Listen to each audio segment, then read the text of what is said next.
this. That's the most spectacular one-punch shot of Manny Pacquiao's world, Manny Pacman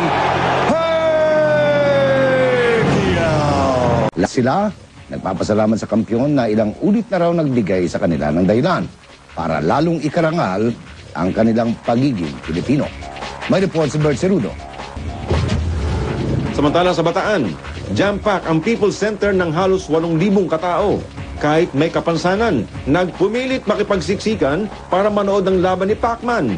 Ika nga, if there's a will na mapanood si Pacman, there's a way. Si Pacquiao, sa atin siya, pambasa kamao natin siya, di siya magpapatalo. Sa tingin ko, knockout. Sa Nueva Ecija, pansamantala naman tumigil sa pagtatanim ng palay ang mga magsasaka. Isinakripisyo ng mga ito ang isang araw na pagsasaka nila para mapanood lamang ang kanilang iniidolong boksingero.